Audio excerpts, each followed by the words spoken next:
शरीर का नाम BKM हुसैन भाई है। रायपुर छत्तीसगढ़ से बिलोंग करते हैं। 2013-14 के आसपास एक नियमित टीचर बहन मिली थी जिनका नाम था कुमारी कल्पना कृष्णा स्वामी, जो कि रायपुर रेलवे रिजर्वेशन में कार्य करती हैं। उनके द्वारा बाबा का ज्ञान प्राप्त हुआ।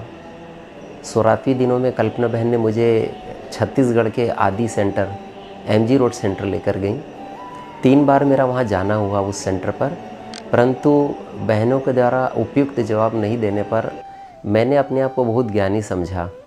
और ज्ञानी समझने के साथ ही साथ मुझे ऐसा लगा कि इस्लाम से अच्छा मज़हब या इस्लाम से अच्छा ज्ञान किसी दूसरे धर्म में नहीं हो सकता। और इस तरीके से 3 बार मैं ब्रह्मा कुमारीज़ गया और वापस आ गया।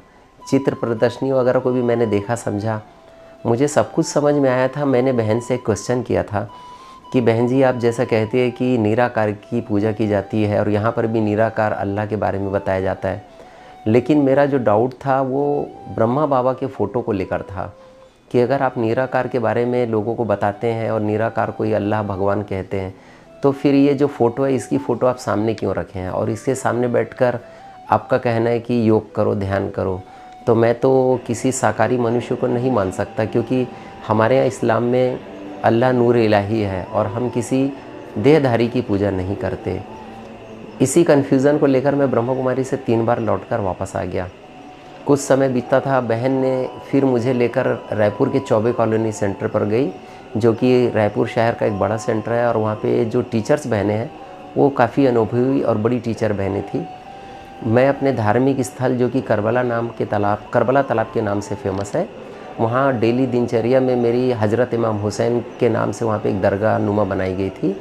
वहाँ पर जो है मैं साफ़ सफाई के लिए और प्रेयर के लिए जाता था। वहाँ पर से निकला तो कल्पना बहन ने मुझे चौबे कॉलोनी सेंटर लेकर गई। वहाँ पर नियमित टीचर्स बड़ी बहनों से इंट्रोड्यूस हुआ।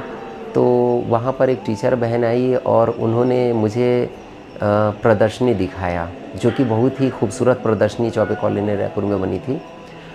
और उन्होंने कहा कि भाई आप कल से आइएगा, 7 डेज़ का कोर्स होता है हमारा और जो भी जानकारी है हम आपको देंगे। तो मैंने उनसे कहा कि ठीक है। 2nd डे से मैंने रेगुलर कोर्स किया। 5वें दिन कोर्स में एक सब्जेक्ट आया था, जैसा अन्न वैसा मन, जैसा पानी वैसा वाणी। तो मैंने बहन जी से पूछा इसका क्या मतलब होता है। तो बहन जी ने मुझे कहा कि आप लोग बकरा काटते हैं। मैंने कहा जी बहन जी, बकरा तो मैं काटता हूँ कुर्बानी में जब बकरा ईद आती है। तो उन्होंने कहा कि जैसा अन्न वैसा मन। तो उन्होंने उसके बारे में विस्तार से मुझे बताया। मुझे विश्वास हुआ कि जब मैं बकरे की कुर्बानी करता था तो मैं रोता था, कमरे में जाकर अलग बैठकर रोता था। मैं अल्लाह से भी माफ़ी मांगता था, उस बकरे से भी माफ़ी मांगता था कि मैंने बेगुनाह आपको कत्ल किया। इस्लाम को लेकर जो बहुत सारी चीज़ें हैं, धर्म की चीज़ें, जैसा आग पर चलना, मैं करीब करीब 15 साल 10 फीट के दहकते हुए अंगारे पर चला। मुहर्रम के दिनों में मैं तलवार, जंजीर, ब्लेड, चाकू, ये सब से मैं अपने शरीर को भी काटता था। लेकिन मन के किसी कोने में एक सवाल तो होता था कि ये सब क्यों किया जाता है और इसका फ़ायदा क्या है। हम जो हैं 2 बॉटल खून हम रोड पे बहा देते हैं और सभी समाज के लोग मिलकर ना जाने कितना लीटर खून हम रोड पे बहा देते हैं। अंतरात्मा ये कहती थी कि अगर इस ब्लड को दे दिया जाए तो किसी मनुष्य का जीवन बच सकता है। मैं अपने मौलाना लोगों से चर्चा करता था, उनसे कहता था कि मौलाना साहब, अगर ये ब्लड डोनेट कर दिया जाए तो मेरे ख्याल से अल्लाह ज़्यादा खुश होगा। तो वो मुझे डांटते थे, मना करते थे कि इस टाइप की बातें नहीं करना, इस्लाम से खारिज हो जाओगे। लेकिन मन के किसी कोने में बहुत से सवाल होते थे। मैंने 7 डेज़ का जब ये कोर्स किया और 5वें दिन में ही बाबा ने मेरी बुद्धि का ताला खोला। ऐसा मुझे महसूस हुआ कि मेरे को वो सारा ज्ञान प्राप्त हो गया जो मैं पिछले 42 ईयर्स से इस्लाम में रहते हुए जानने की कोशिश करता था। 7 डेज़ का कोर्स हुआ। फिर मैंने बहन जी से पूछा अब क्या करना है। तो कहा कि हमारे यहाँ मुरली सुनाई जाती है, गीता कुरान पुराण का सार होता है जो स्वयं बाबा सुनाते हैं। तो एक्चुअली बाबा कौन है मैं ये तो उतना नहीं क्लियर हो पाया था। बस ये जानता था कि ये अल्लाह भगवान को ही बाबा कहते हैं और ब्रह्मा बाबा की फ़ोटो थी, उनको भी बाबा कहते हैं। 8वें दिन चौबे कॉलोनी के मेडिटेशन हॉल में मैं मुरली क्लास में बैठा। पहले तो मुरली क्लास हुई, उसके बाद मैं ध्यान में बैठा।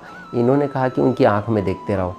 तो मैं चूँकि थोड़ा सा इस्लाम से था ना, तो ब्रह्मा बाबा की आँख पे नहीं देखता था, मैं पॉइंट ऑफ लाइट, निराकार लाइट को देखता था।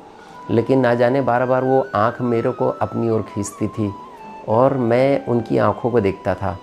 उनकी आँखों में देखते देखते मेरी आँखें बंद हो गई, एक अजीब सी दुनिया में खो गया। जिस तरीके से मेरा व्यक्तिगत अनुभव है ये, एक नशा करने वाला व्यक्ति नशा करने के बाद उसको होश नहीं होता किसी बात का, वो अपनी दुनिया में मस्त रहता है। मुझे भी एक नशा लगा। मेरे को एक्चुअली ब्रह्मा कुमारी जाने का रीज़न ये था, 7 डेज़ के बाद एक नशा जैसे मुझे प्राप्त हुआ। उस स्थान पर बैठकर एक नशा करने वाला जैसा नशा करता है ना, तो उसकी एक अलग दुनिया होती है। ब्रह्मा बाबा की फ़ोटो की आंखों में देखने के बाद मैं एक अदृश्य सी दुनिया में जाता था, जो लाल प्रकाश की दुनिया होती थी। जबकि मैं कोई अनुभव नहीं था, लेकिन एक लाइट का साक्षात्कार होता था, लाल कलर की लाइट का, लाल प्रकाश, दुनिया प्रकाश का। और वहाँ मैं अकेला रहता था, और जो शांति की अनुभूति है ना, उसको शब्दों में नहीं बयान किया जा सकता। बस इस लालच में मैं ब्रह्मा कुमारी जाना शुरू कर दिया कि मैं वहाँ 1 घंटा 2 घंटा रहूँगा और मुझे वो शांति का एहसास होगा और उस दुनिया का एहसास होगा। मैं 2014 से रेगुलर ब्रह्मा कुमारी जाने लगा। फिर वहाँ पर आया ना कि आपको लहसुन प्याज नहीं खाना है, अंडा मटन मछली नहीं खाना है। इस पर फिर मैंने बहुत गहन रीति से विचार करना चालू किया। फिर मेरे मन में आया कि संसार में हिंदू, मुस्लिम, सिख, ईसाई 4 प्रकार के लोग होते हैं, लेकिन मैंने देखा कि मेरे समाज के जो लोग होते हैं वो क्रोधित बहुत होती हैं।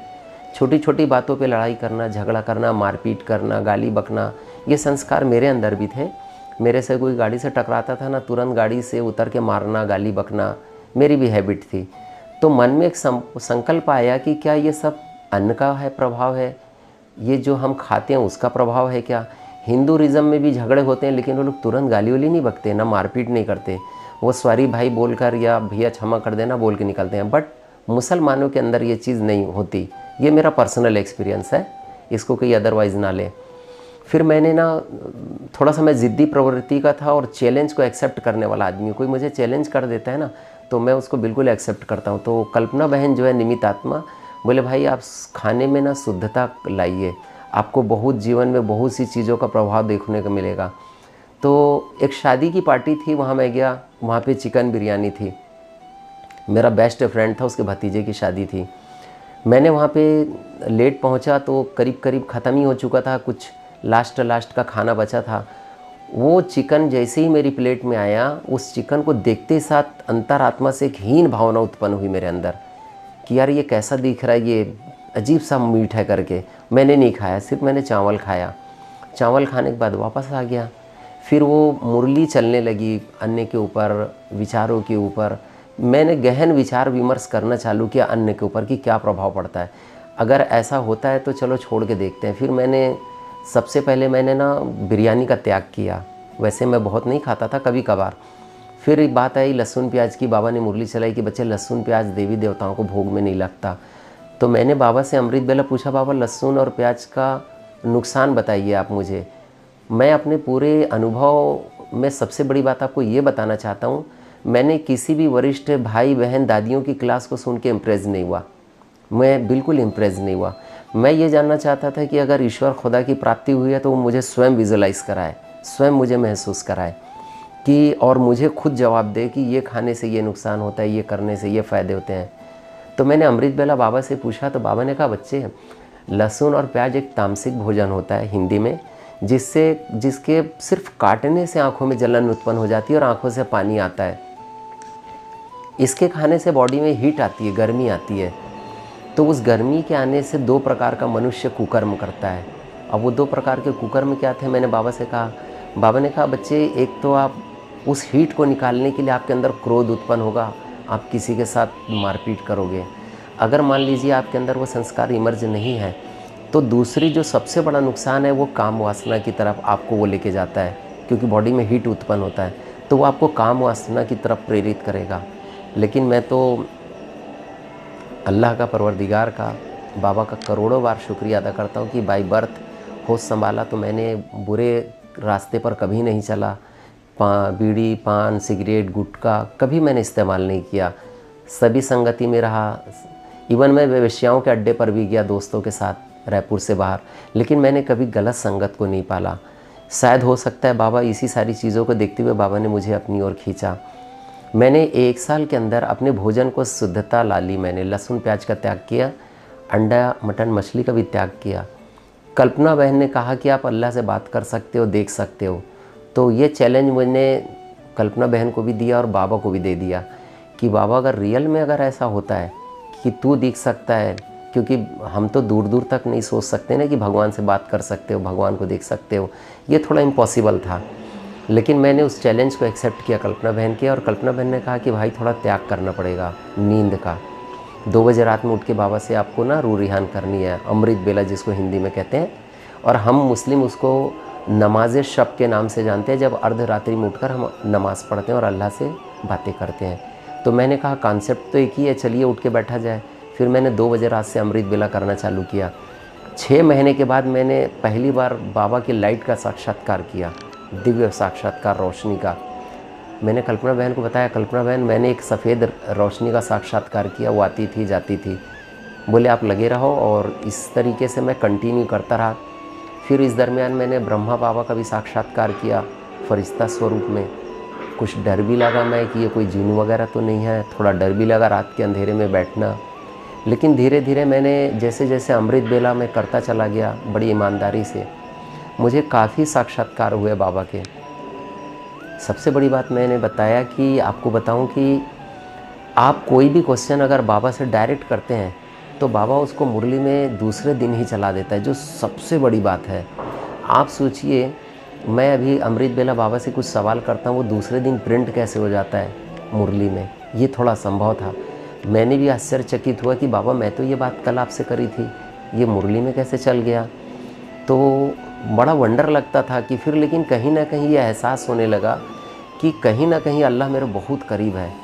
मैं या तो मैं बाबा के बहुत करीब चला गया हूँ कि मैं बोलता हूँ और वो सुनता है और मुझे जवाब देता है।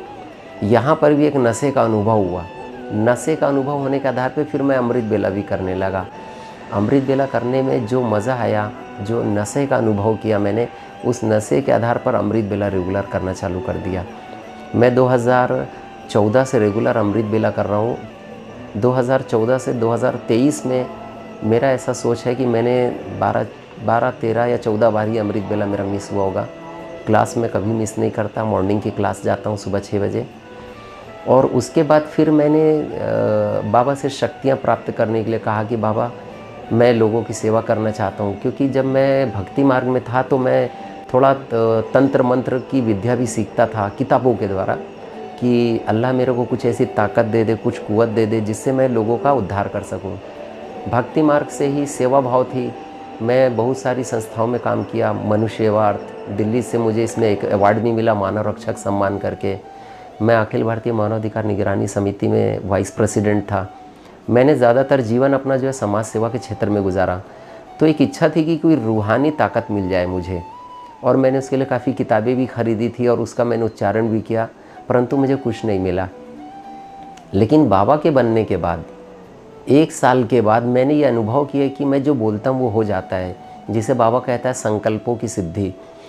क्योंकि जब आप, सबसे बड़ी बात है कि बाबा कहता है कि पवित्र बनो। अगर आप पवित्र बन जाएंगे और आपके अंदर पवित्रता, प्यूरिटी है आपके अंदर, तो बाबा बोलता है कि सारी शक्तियाँ आपको दे दूँगा। तो मैंने सबसे पहले पवित्रता को धारण किया, लेकिन मुझे काफ़ी सालों तक ये समझ में नहीं आया कि पवित्रता किसे कहते हैं। फिर बाबा ने कई मुरलियाँ चलाई कि बच्चे सिर्फ ब्रह्मचर्य का पालन पवित्रता नहीं होती, आपको मनसा वाचा कर्मणा भी पवित्रता धारण करनी होगी। ये थोड़ा मुश्किल काम था, लेकिन बाबा से प्यार था और ज़िद थी कि मुझे कोई रूहानी ताकत चाहिए मुझे, ताकि सेवा कर सकूं। मैंने उस पर भी काम करना चालू किया, और फिर मैंने धीरे धीरे करते करते वो ताकत भी मैंने पाली बाबा से कि जो मैं बोलूँ वो होने लगा धीरे धीरे।